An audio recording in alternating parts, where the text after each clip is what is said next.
Alors, mes chers amis, pour ce nouveau cours de Torah aujourd'hui, j'espère que vous avez passé une journée utile, toujours utile. Être utile à son peuple, c'est ça depuis plus d'un an, plus que jamais. Chaque jour, chaque instant, on est dans une semaine de tous les dangers et une semaine de toutes les incertitudes. Savoir que ce soir, dans la nuit de ce soir à demain, on passe du 4 au 5 novembre. Au niveau international, ce sont les élections américaines importantes pour le monde entier. Plus particulièrement bien sûr pour cette région du monde dans laquelle j'habite désormais, celle du Proche et du Moyen-Orient, celle de la terre d'Israël, autour de laquelle l'Iran menace de riposter pas plus tard que cette nuit qui vient, qui arrive. Donc plus que jamais, priez pour nous comme on prie pour vous, ensemble on sera toujours plus fort. Et tout ceci arrive dans une semaine avec pas n'importe laquelle des parachiotes. Aujourd'hui, à mon travail, le Rav Meir Siboni de Achoma est venu nous faire un brillant Dvar Torah sur justement Lech Lecha, le titre de la paracha de notre semaine, où Dieu demande au premier hébreu de l'histoire, Abraham, qui n'est pas encore Abraham à ce moment-là, qui s'appelle Avram, le Père puissant.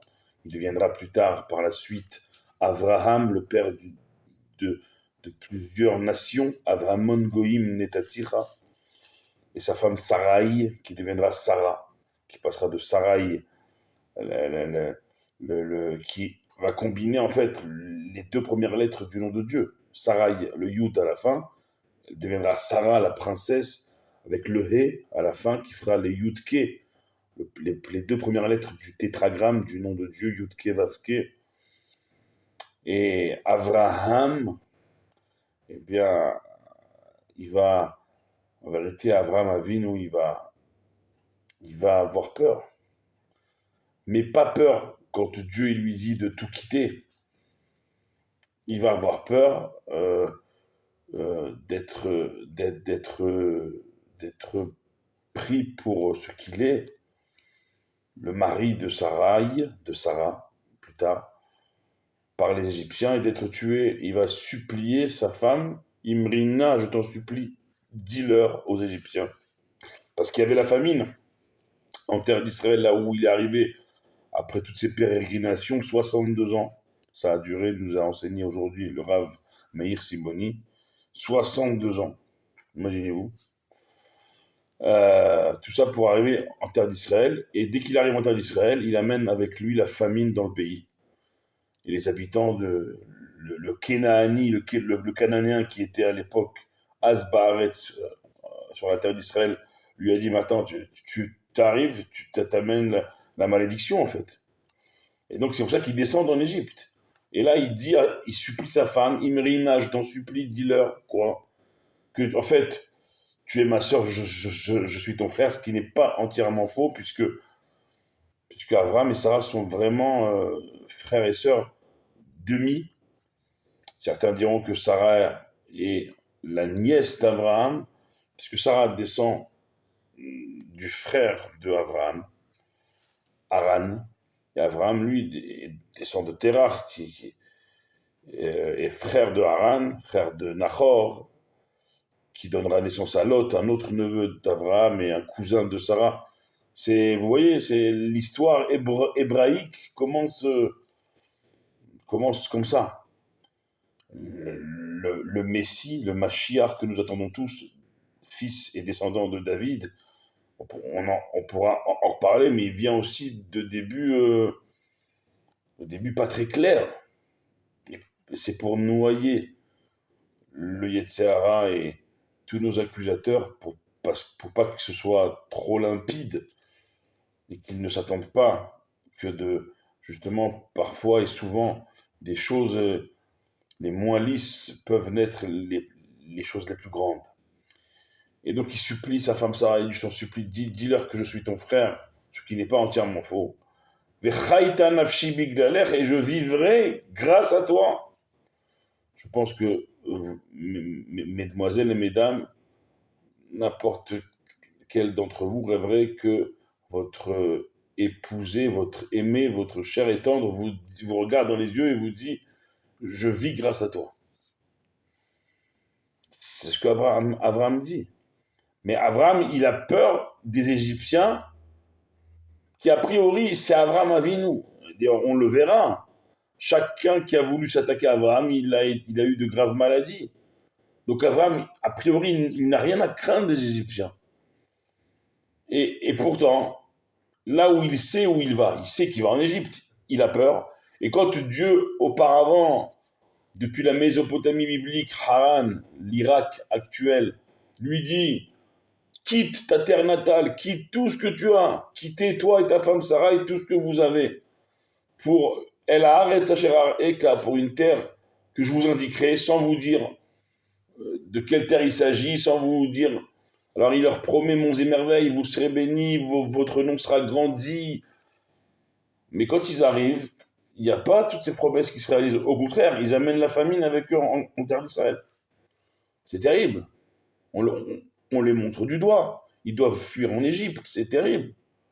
Donc de tout ça, Abraham, il n'a pas peur, mais en s'approchant de la frontière égyptienne, là, il a peur parce que d'être pris pour ce qu'il est, le mari de sa femme. Et il a peur des Égyptiens. Qu'aurait dû dire Moïse, Moshe Rabbeinu, quelques siècles plus tard, et avant lui, bien sûr, Yosef Hatzadik, le fils de Yaakov, avant Moshe, bien sûr, qui tous deux sont descendus, nés en Égypte, et qui ont dû faire face à bien plus de péripéties, qui n'ont pas flanché. Et Abraham Avinu, celui qui a passé 10 épreuves, jusqu'à la dernière, la plus dure, celle de sacrifier son fils restant, son unique, qui lui restait, Yitzhak. Il a tout passé, 62 ans, il marche sans savoir où il va, il n'a pas peur, et là, les Égyptiens lui font peur parce que sa femme Sarah, il lui dit: je sais que tu es belle. Ça aussi, mesdames, Abraham Avinu, c'est le premier gentleman juif de l'histoire, sans conteste. Je sais que non seulement tu es belle, mais tu es la plus belle, ma femme, Sarah. Et que les Égyptiens, ils vont voir ta beauté comme moi. Et ils vont te prendre. Et s'ils savent que je suis ton mari, c'est fini pour moi. Alors dis que je suis ton frère, je t'en supplie. Pourquoi il supplie? Ça nous rappelle ce que Yaakov, plus tard, devant Esav, son frère, tellement il a peur, il suppliera aussi. Mais on ne comprend pas. Ta Hachem, Akadosh Baruch Hu, le maître du monde, le créateur de tout, le créateur. Il n'y a pas Enrod Milevado, il n'y a pas comme Dieu. Tu as Dieu qui t'assure, t'inquiète. Là où tu vas, je suis avec toi. Tu as Dieu. Est-ce qu'il y a plus assurance plus avantageuse que Dieu? Ça n'existe pas. Et t'en es réduit à avoir peur des Égyptiens. Alors en vérité, ça c'est un grand yesod. Il n'a pas peur des Égyptiens, Abraham Avinu. Comme plus tard, son petit-fils Yaakov n'aura pas peur de son frère Esav. C'est pas ça. Abraham Avinu, il a peur pas des Mitzraïm, pas des Mitzrim, pas des Égyptiens. Il a peur des gens qui sont Metzarim, qui sont étroits d'esprit. Abraham a allé dans l'inconnu sous l'ordre de Dieu, inéni, tout de suite. Il se lève et il y va, sans poser de questions, sans réfléchir, sans savoir où il va, il n'a pas peur. Parce que il sait très bien que par définition, s'il y a bien quelqu'un, et c'est pas quelqu'un qui n'est pas étroit d'esprit, c'est Dieu. Il est infini, Dieu. Il est illimité. Donc, il y croit les yeux fermés. Parmi les hommes, il n'aura pas peur des rois, les 5 rois qui vont le combattre, de rentrer dans une fournaise, dans du feu, il n'aura pas peur de rentrer. D'aller sacrifier son fils Yitzhak, il n'aura pas peur. Il n'a pas peur. Pourquoi? Parce que toutes ces personnes-là, après que, voyant Abraham passer toutes ces épreuves, ils vont reconnaître le Dieu d'Abraham. Mais les Mitzrim, les Égyptiens, dans leur étymologie, il y a le mot hébreu de Metzarim, d'étroitesse. Pourquoi? Parce que les Égyptiens, ils ont beau avoir le panthéon le plus grand de nombre de dieux, une quarantaine, plus même. Et pourtant, leur conception de l'autre, elle est étroite. On le verra également plus tard avec l'arrière-petit-fils d'Abraham, Yosef, que même s'il va devenir vice-roi d'Égypte, il va toujours manger à part, parce que pour un Égyptien, manger à la même table qu'un étranger autre qu'Égyptien était une abomination. Une étroitesse d'esprit telle, Abraham il a peur. Pourquoi? Parce que quand Avimelech, il va prendre sa femme Sarah, il n'aura pas peur. Et Dieu, il va venir en rêve à Avimelech, il va lui dire, lâche la femme, rends-le à cet homme, parce que sinon tu vas mourir. Mais les Égyptiens, et on le verra plus tard avec Moshe Rabbeinu, jusqu'à ce qu'ils entendent raison, il leur faut la mer et l'eau jusqu'au cou. De ça, Abraham, il a peur. Des gens étroits d'esprit. Il dit à sa femme Sarah, tu sais, on s'en sortira pas, ni toi ni moi, si on n'est pas, on dit pas qu'on est, si on dit pas qu'on est du même sang. Parce que le seul lien que les Égyptiens comprenaient, c'est le lien du sang, le lien dynastique. Les pharaons devenaient pharaons de père en fils. Il y a eu plusieurs dynasties. Mais les gens étroits d'esprit, Abraham s'en éloigne et les craint. Il n'y a pas pire que quelqu'un qui est étroit d'esprit. Il n'y a pas pire que quelqu'un qui a sa vérité. Il n'y a aucune vérité. Est-ce que quelqu'un aujourd'hui, il comprend quelque chose à ce qui se passe aujourd'hui? Entre vous et moi, comment on peut comprendre qu'à l'appel, nos jeunes soldats tombent comme des mouches jour après jour? Comment on peut comprendre que l'État d'Israël n'a jamais été autant menacé par un pays nucléairement armé? Je ne sais pas si on réalise. Est-ce qu'on comprend Bichlal le 7 octobre? Est-ce qu'on comprend depuis le 7 octobre que ça ne veut pas s'arrêter, que ça va de danger plus grand en danger plus grand?